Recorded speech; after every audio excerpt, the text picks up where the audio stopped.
할렐루야. 이 아침 주의 전을 찾으신 여러분들에게 하나님의 은혜와 평강이 함께 하시기를 축복합니다. 로마서 13장 기독교의 윤리헌장이라 이렇게 말할 수 있는 윤리적 개념이 잘 담겨져 있는 부분이라고 말할 수가 있습니다. 어제 본문 로마서 12장 끝부분에 보면 네 원수가 줄이거든 먹이고 목마르거든 마시게 하라. 그리함으로 내가 숯불을 그 머리에 쌓아 놓으리라. 원수가 줄이거든 먹이는 거는 이해가 돼요. 또 목마르면은 마시게 하는 거는 이해가 되는데 그 다음에 세 번째는 뭐라고 그랬어요? 숯불을 머리에 쌓아 놓으라.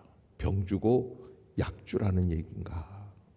이것을 우리가 한번 생각해 봐야 합니다. 어떻게 해야지만 이게 하나님의 뜻을 어떻게 두어야 되는가? 잠언 6장에 나오는 말씀을 바울은 인용해서 우리에게 해주시는 말씀인데, 과거에 우리가 오줌을 싸면 옆집에 뭘 얻으러 가요? 소금을 얻으러 갑니다. 그러면 키를 쓰고 소금을 얻으러 가면 지난밤에 오줌 쌌구나. 그래서 소금을 한 바가지 주죠. 그런 것처럼 그 아이에게 깨달음을, 일침을 주는 거예요. 소금을 주고 도와주지만 그러나 약간 좀 부끄러운 마음을 얻게 하는 거예요. 마찬가지예요. 과거에 불이 중요해요. 불이 꺼지면 이웃집에 불을 빌리러 가야 돼요. 그 불을 빌리러 갈 때 머리에 큰 다라이 같은 거를 이고 가서 그 머리에 뭘 갖고 오는 거예요? 숯을 담아 오는 거예요. 그럼 머리에 숯을 담고 다라이를 이고 오는 그런 아주머니 아낙네를 보면 그 여자는 어떤 여자예요? 약간 게을러서 불을 꺼트리는 여자예요. 그래서 원수가 줄이거든 먹이고 목마르거든 마시게 하면 이런 걸 느끼게 하는 거예요. 아하, 내가 이 사람한테 나쁘게 했는데 이 사람은 오히려 나에게 잘해주는구나. 그런 깨달음을 줄 수 있는 일침과 같은 일들이라는 거예요. 그래서 우리는 사실은 원수가 줄이면 잘됐다, 약 올리는 게 이게 참 속 시원한 일인 줄 아는데 그렇지 않다는 것을 분명히 말씀을 하고 있어요. 그래서 우리가 어떻게 살아가야 하는가? 그래서 21절, 12장 21절 끝절에 시작. 악에게 지지 말고 선으로 악을 이기라 라고 하신 말씀 앞에서 우리가 잘 감당해야 되고요. 그 13장은 10절입니다. 10절 시작. 사랑은 이웃에게 악을 행하지 아니하니 그러므로 사랑은 율법의 완성이다. 여러분, 이게 이제 9절에 나와 있는 간음하지 말라, 살인하지 말라, 도둑질하지 말라, 탐내지 말라, 이 모든 것들이 무슨 말씀 가운데서 이루어지는 거예요? 내 이웃을 내 자신과 같이 사랑하라 하신 그 말씀 안에서 다 이룬다. 사랑은 율법의 완성이기 때문에 그렇다. 가만히 보면 바벨론 나라의 포로로 잡혀간 다니엘, 사드락, 아벳느고 이런 친구들이 있지 않습니까? 그런데 이런 친구들이 풀무불 속에 들어갔단 말입니다. 풀무불 속에 들어갔을 때 그때 분명히 사람은 셋을 집어넣는데 몇 사람이 풀무불 속에 있어요? 4사람이 있는 거예요. 이거 어떻게 된 거냐? 그러니까 느부갓네살 왕도 이렇게 보니까 사람이 분명히 4사람이에요. 그거 좀 신기하다. 어떻게 저렇게 됐을까? 아하, 하나님의 사자가 저들을 지키는구나. 사드락, 메삭, 아벳느고야 나와라. 다시 살아난 거예요. 그런데 여러분, 사드락, 메삭, 아벳느고가 또 다니엘도 사자굴 속에 던져졌습니다. 그러나 나온 다음에 느부갓네살을 해코지합니까? 그 사람을 죽이려고 바벨론을 정복하려고 했습니까? 아니에요. 여전히 그들은 자기들의 맡겨진 일에 최선을 다했어요. 가만 보면 이걸 말씀해 주시는 거예요. 자, 사자굴에 들어갔다 나온 다니엘, 또 풀무불 속에 들어갔다 나온 사드락, 메삭, 아벳느고, 이 사람들이 돌아와서 세운 이 이스라엘은 계속 이어져요. 바벨론은 어떻게 됐어요? 사라졌어요. 그것을 의미하는 거예요. 봐라. 하나님께서 세워주시는 권세가 바로 서는 거예요. 우리 인간이 뭘 전복을 하고 지금 이제 우리나라는 대통령은 비상계엄을 선포했다가 또 몇 시간 만에 또 다시 철회를 했다가 이 꼴을 보고 또 민주당 의원들은 탄핵을 시켜야지 된다고 그러고 이제 뭐 이렇게 설왕설래하지 않습니까? 그런데 오늘 본문 13장 첫 번째 개념이 뭐냐면 각 사람은 위에 있는 권세들에게 뭐하라? 복종하라 이렇게 돼 있어요. 이 복종한다. 정해진 질서 아래 서 있는 거예요. 그리고 그 권력을 인정하는 거예요. 지금은 민주주의 시대이지만 과거 2000년 전에 이 말씀을 주었던 로마 황제 시절은 어떤 나라입니까? 전체주의 국가입니다. 왕이 곧 법입니다. 그런 시대에서 왕이 이야기하는 것은 또 기독교를 얼마나 심각하게 핍박했습니까? 죽음에까지 그러나 분명히 바울이 이 로마서 13장을 우리에게 줄 때는 분명한 확신이 있어요. 그건 무엇이냐면 바로 저항하지 않고 감당해 나아갈 때에 그때 로마는 사라지지만 기독교는 더 융성해질 수 있다라고 하는 믿음의 확신이에요. 그것이 예수 그리스도의 십자가의 정신입니다. 우리가 폭군적인 정부를 대할 때마다 그 앞에서 우리가 깨달아야 할 게 있습니다. 하나님께서 이 또한 지나가게 하실 것이다. 그리고 기다리는 거예요. 우리가 정부를 뒤엎는 게 하나님의 나라를 이 땅에 실현하는 것처럼 생각하는데 그러한 생각으로는 아무것도 할 수 없습니다. 아마 이 로마서 13장이 없었으면 기독교는 과거의 종교로 끝나버렸을 거예요. 그러나 기독교가 지금까지 이때까지 올 수 있었던 것은 바로 복음을 받은 사람들의 공동체 기독교가 어떠한 자세를 가지고 세상을 대하고 살아갈 것인가. 하나님의 나라와 이 세상 사이에서 우리는 어떠한 처세를 해야 할 것인가. 우리가 이 땅에서 권력을 잡는 것이 기독교 복음의 핵심이 기예요, 아니에요? 아니라는 거예요. 이 땅 위의 권력이 우리에게는 무한한 꿀처럼 달콤한 일들이겠지만 그러나 그것의 마음을 빼앗기지 말라는 거예요.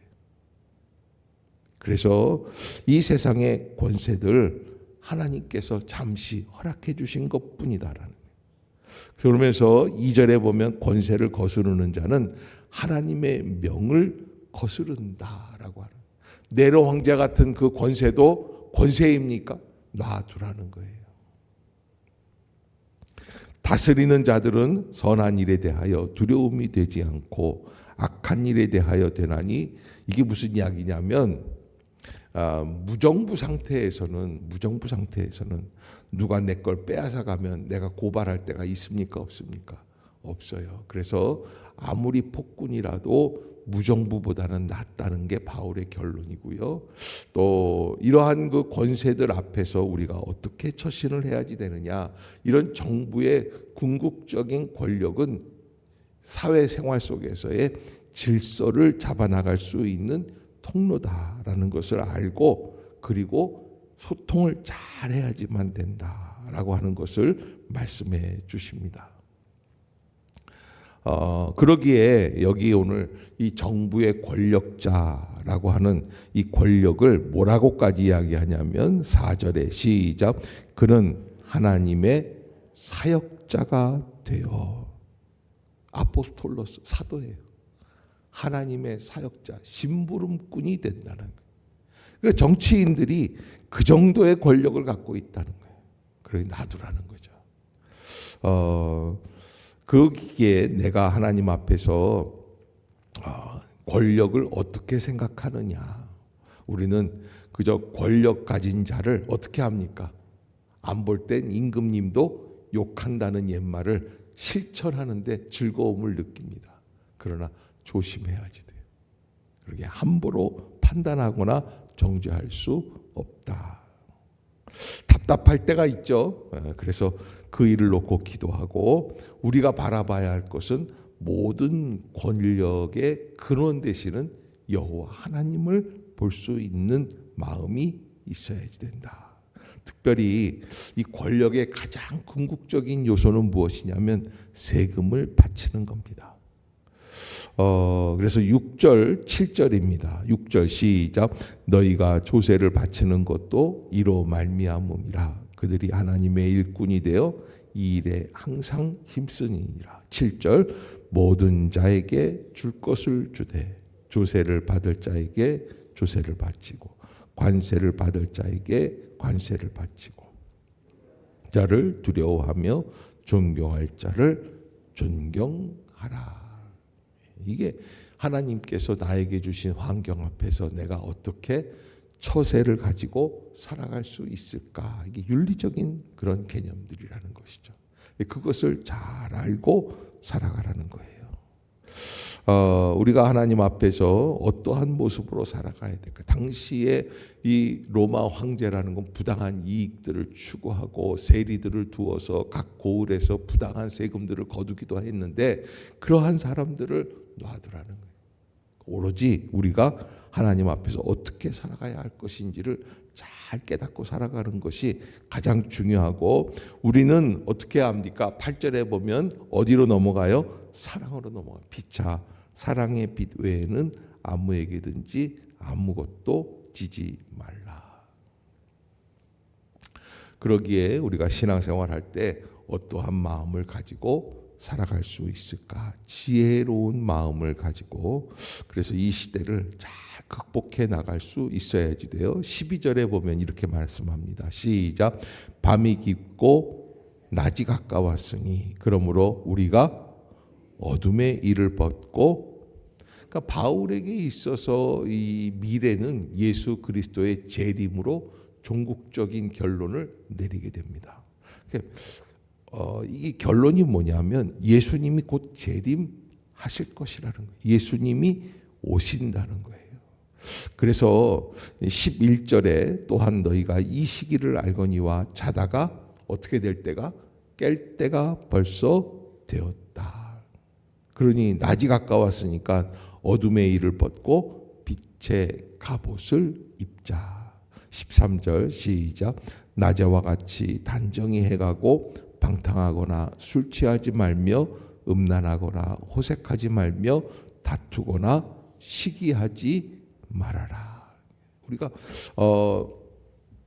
사실은 폭군적인 군주 앞에서 그 사람 때문에 못 사는 것 같지만 그렇지 않다는 거예요. 인생에 있어서 가장 중요한 근본적인 것은 나의 인간의 실존입니다. 내가 있는 이 공간 안에서 나는 어떠한 존재인가라는 것을 분명히 말씀을 하는데 여기 오늘 이 본문 이 13절에서 낮에와 같이 단정히 행하고 방탕하거나 술 취하지 말고 음란하거나 호색하지 말고 다투거나 시기하지 말라는 말씀에는 육적인 개념도 있지만 영적인 개념을 우리에게 말해줍니다.